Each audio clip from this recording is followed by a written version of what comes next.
Hey guys, this is Hoob with Hoob's Garage. I got the 2007 Cadillac Escalade here. We're still working, fixing up a few more rust spots. So in this video, do you have a few rust spots that you'd like to fix up? And it's an older car like this, and you're not looking to spend a lot of money. Maybe something you could do, in your backyard, DIY, $20 can of fiberglass and some paint. Well, I'm going to show you how on this video. And you can take those rust spots from looking like what it did to looking like this. So that's what we're going to do on this episode of Hoob's Garage. Stick around till the end. It came out really good.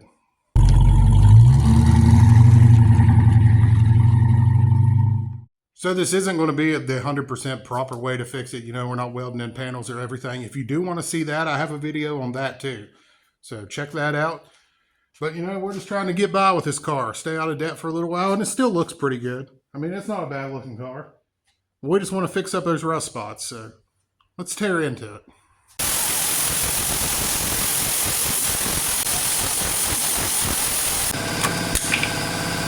Okay, so there's something interesting.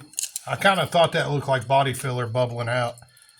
At some point in time, somebody was nice enough to have already done this for us, which is really kind of weird because this car wasn't terribly old when I bought it. That is kind of surprising. I always thought it had been done though, especially when it started bubbling out. Bodywork still looks pretty good up through there. I may actually just leave that and work off that.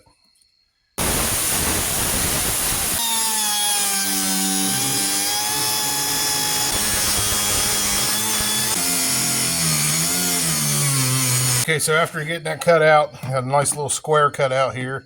With my, no welding skills, it's going to be extremely hard for me to get them corners welded in right there. More and more I look at this, it would be so easy to put one of them screens in there and just use the fiberglass. I'm going to work on getting the rest of this rust cleaned out here.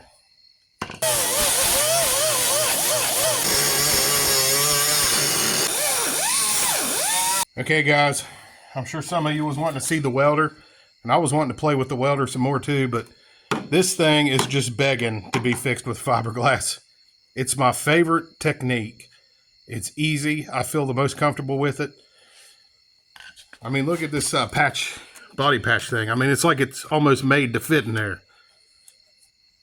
It's just going to be way quicker to do that, and I think it'll last a long time. I'm going to go buy a bunch of rust reformer tomorrow and just spray everything in there, just soak it. Look at all the crap that come out of there. I mean, it's no wonder them things rust out. I know the proper way would be go ahead and sand off the rest of their body filler and fiberglass and everything and put a patch panel in, start somewhere up here. But look how small the repair area I'm going to be able to make it. I don't know, that's the route I'm going.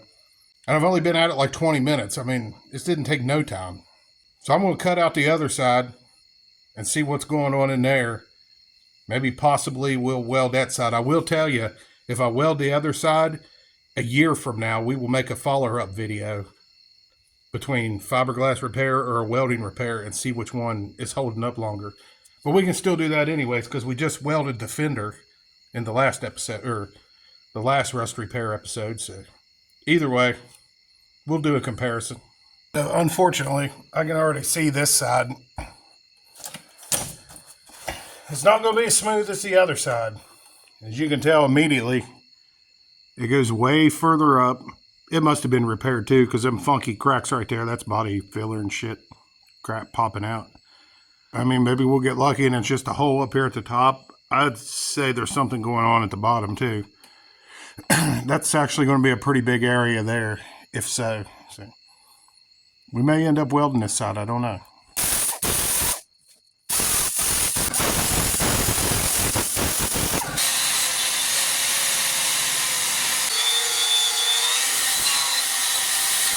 Yeah, y'all, this side straight up got some issues here. I mean, this is jacked up. Starts out bad, then gets good, and then it's kind of questionable down there.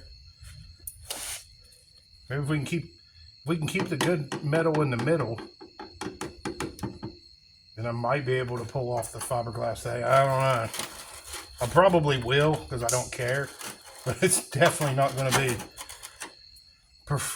the preferred way. rid of that, please. What is in here? Some kind of foam.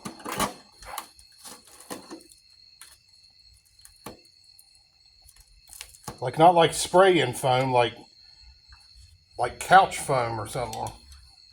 That must be some kind of factory padding in there.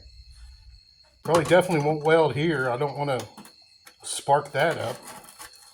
Well, I've been working at pulling that spongy stuff out of there. Must be that soundproofing stuff from the factory. I'll go ahead and hit this hole with the wire wheel and try to start getting that cleaned up there a little bit. I'm most definitely not welding now, but it needs it. This is a little bit bigger than what you should try with fiberglass, but I'm going to do it anyways. I like to live on the edge here at Hoob's Garage. But yeah, this really needs new metal.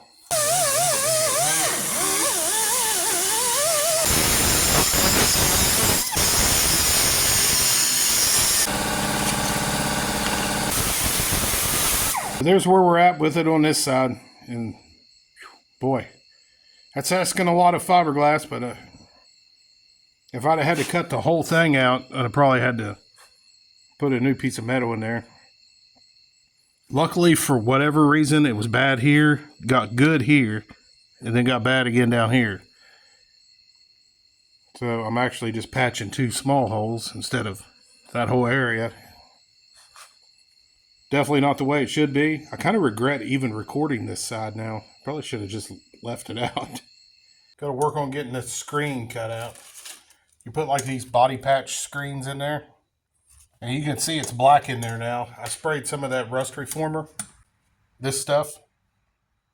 I'm not 100% convinced that this stuff really works or anything. But you know, I figured I'd give it a shot. It's only $9. Screen, you just kind of want to try to trace out what you need. Just cut it down there with some scissors. I know a lot of people tap it down and put it over the outside. I'm kind of the opposite. I like to try to fit it inside.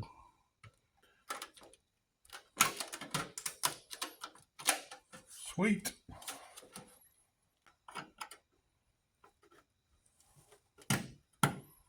All it does is give the fiberglass something to hold on to for the first round.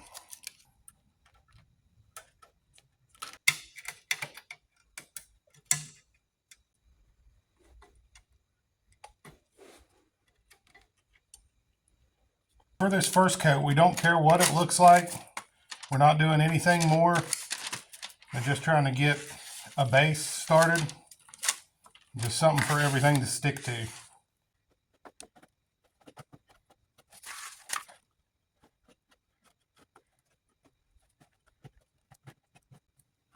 Oh, I moved that. Get back over there. We don't want you moving. Damn it. Okay, so this coat, I'm not looking for like the shape to be completely made. I mean, as best as possible, but I am looking for full coverage this time.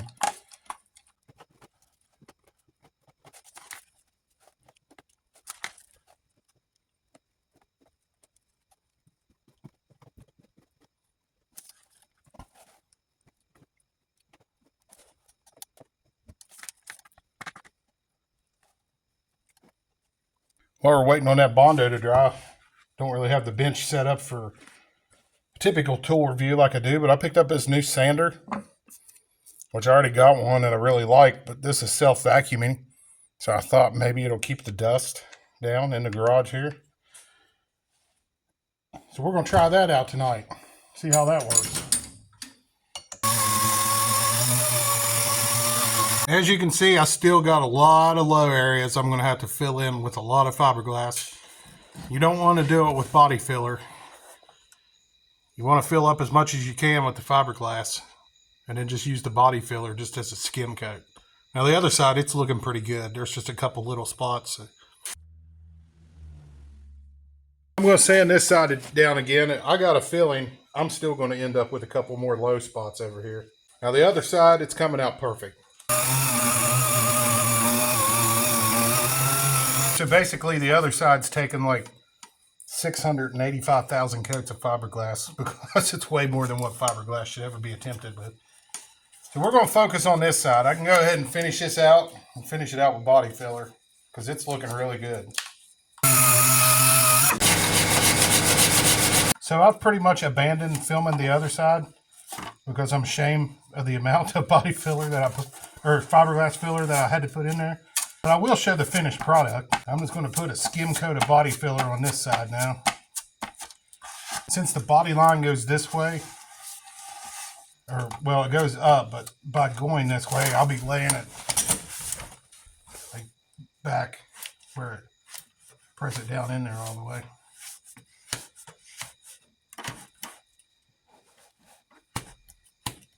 Now you just want a skim coat of body filler. You want to do all your building with the fiberglass.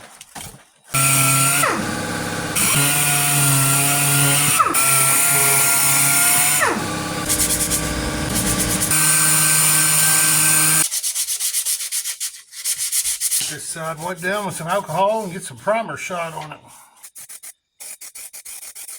Okay, so here's the deal. I don't want to paint this entire quarter panel. I got these all primed up and everything. So what I'm going to do, I'm just going to paint up a little bit. And then I'm going to try a little trick that I tried once before and it actually didn't turn out too bad. What I do, like I'll go up to about here and sand 320 because I'm going to have to rough up this clear. Obviously that's going to be new paint. I'm going to have to sand that line away. I got a little too close to the tape there. I want a 320 where I'm going to lay down new paint. And then up above that, I want to do like 1,000 grit. And I'll show you when I get there the way I fold the paper over. That kind of lets it not lay in a line like this. It just kind of lets it mist in there. And then you go up a little higher with 1,000 grit. And that gives enough, a little bit of buffer zone for some more clear to lay on without making the line. And then when it's all over, you'll see some 1,000 grit lines that I didn't get anything on. And it'll look really weird when it's first done.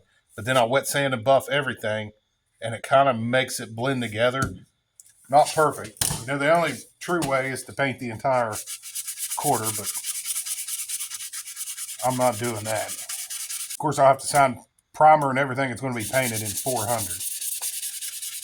I may have said I was going to sand everything in 400. I'm not. I'm going to sand everything in 600. What the paint's going on.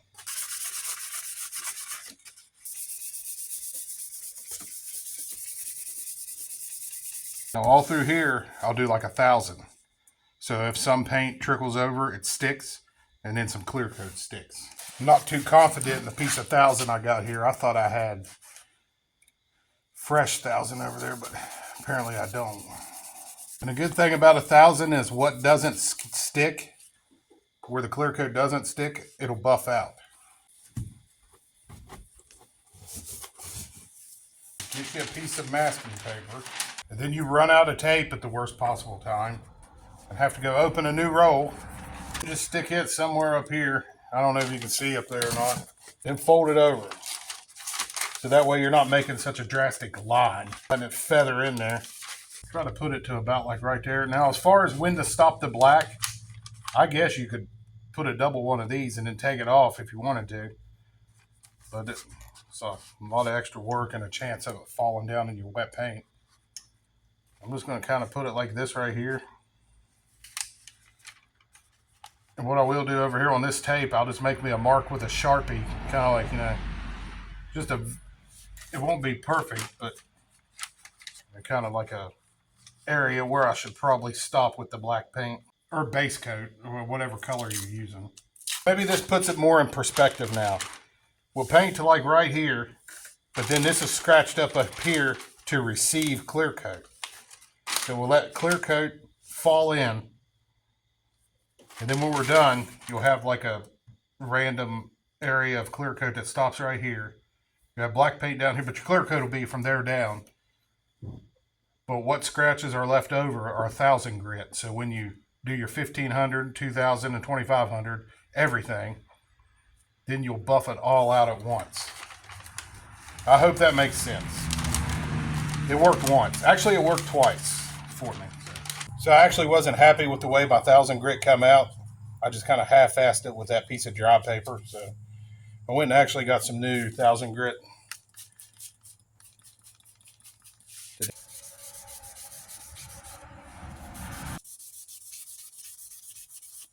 Okay, I believe it's ready.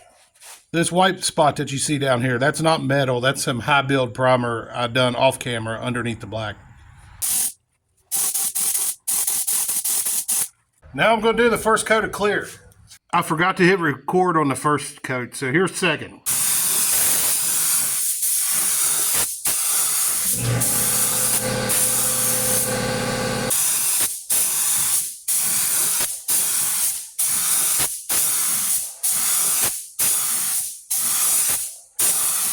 View of it outside here. As you can see, we got like a line here that's going to need buffed away and like some overspray line, but that's okay. It'll all buff out. I'll show you the other side here. Side's definitely worse where I had to go all the way up. There's some of those leftover lines I was telling you about, but it's okay. They're 1,000 grit. It'll buff out. So now we'll get to wet sanding and buffing. Okay, we're back on the driver's side now. The one which, I kind of abandoned because I was having to go up so far. But for the wet sanding and buffing, it might be the easier one to film because it's up higher, so the camera would be better.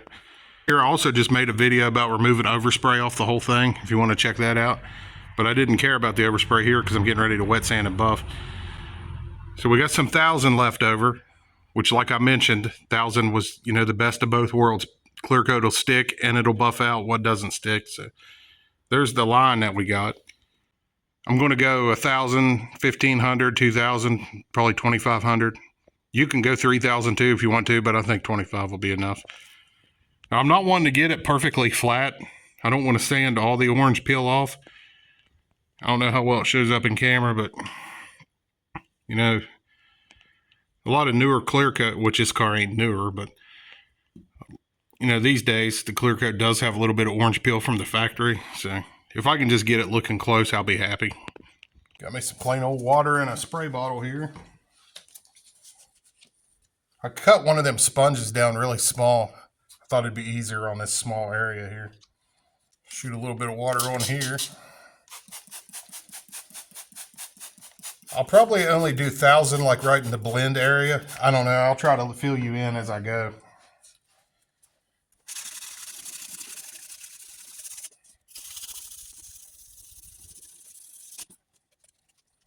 I definitely don't want to go super far with the 1,000 up here in the original paint. Because original paint, clear coat's really thin on original. What I sprayed on is not anywhere near what the factory does.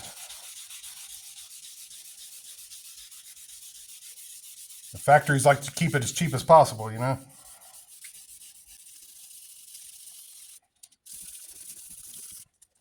each time I change grit, I'll go out a little further. Like say, I stopped here with 1,000, so 1,500 will go out to here.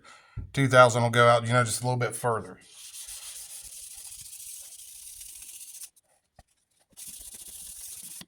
You can take one of them sponges like the one I cut and just drag down like that, and that dries it off pretty quick. So there's after 1,000. Got scratches all over a nice new shiny paint. That's so weird.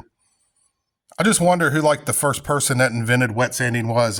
Who actually had the idea of hey, let's rub sandpaper over this shiny new paint. As you can see, I actually got it flatter there than what I wanted to. If you were sanding out all your orange peel, this is what it would look like.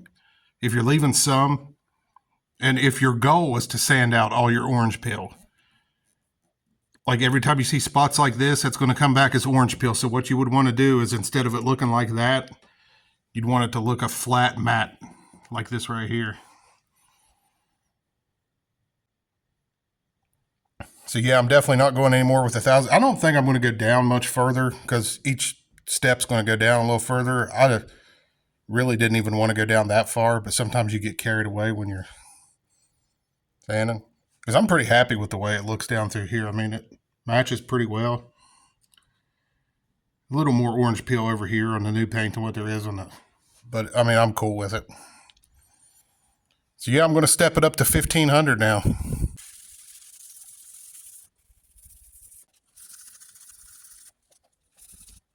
Okay, let's go some 2,000. I don't think I bought any 2,500 either. I hope I can scrounge up an old piece somewhere.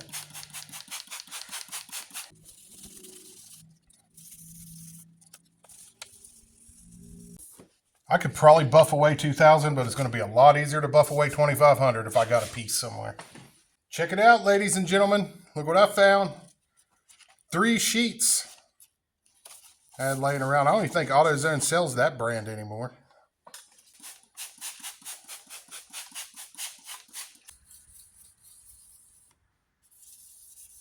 We'll let that dry, and we'll get the buffer out. So you can do this by hand if you want to, but it's going to take an extremely long time, and it's going to be extremely hard to do. I've got this old DeWalt buffer. I absolutely love this thing. I've had this for years. If you can swing it, and you're planning on doing this more than once, definitely might want to look into getting one of these. These things are just freaking sweet. Now, Harbor Freight has nice buffers too, a lot more reasonably priced if you're planning on just doing this once or twice. This is just an old cheap Harbor Freight wool pad here. Just bought it. It's brand new, and boy, the fur is going to fly off this one. Them new ones, man, they just really throw out the stuff. And also, if you're doing it, you know, by hand or DIY, you can get the cheap Meguiar's compound. I still have some of the Meguiar's Professional 105. I don't even think they put it in this bottle anymore. I really like this stuff. Let me get this stuff shaken up. We're really going to load up the pad on the first round way more than ordinary, just to kind of prime the new pad.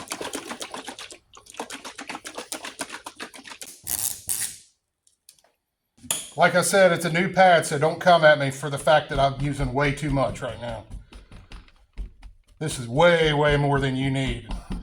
I'm just trying to really load this pad up.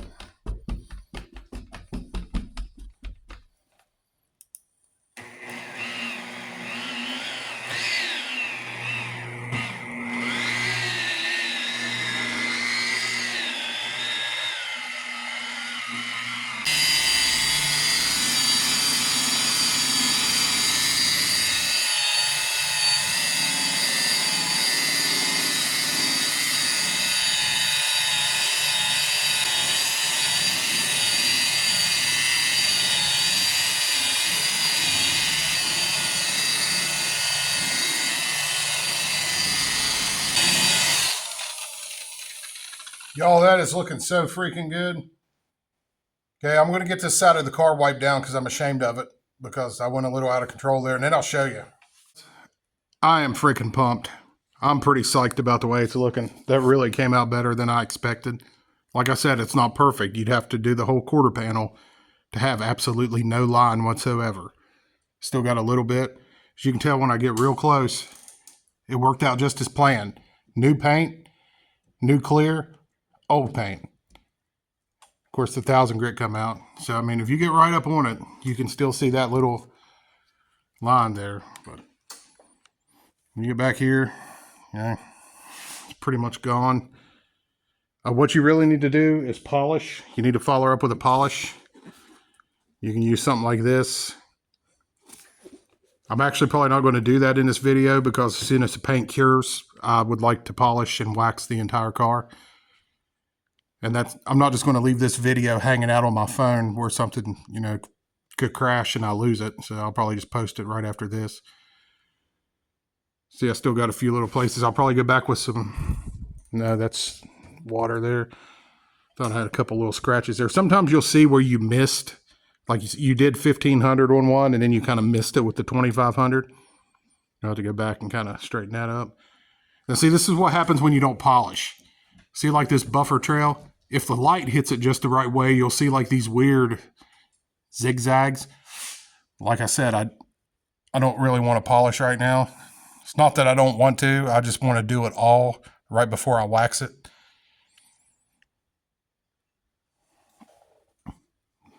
Matched up pretty good with the factory clear. They're still factory clear, and then you can see just a little bit of a line up close. Now down here, I left that orange peel. Remember that jagged rust hole that we started out with?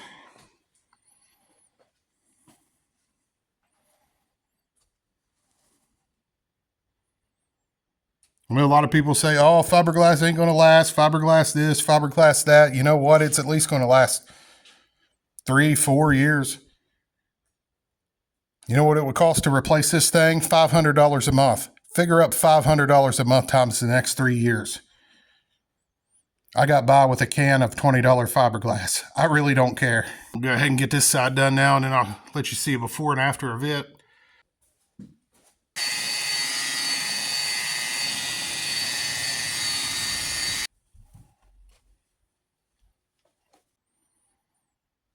So there you have it, y'all. If you want to take your old rust holes to looking like that right there, I hope this video helped you out. You know, we're all about staying out of debt here, doing things on the cheap, helping out regular people. But I really appreciate you watching. I hope you found the tips helpful or just enjoyed the video. And this is Sue with Hoob's Garage. I'll be sure to catch you all in the next one. We'll see y'all.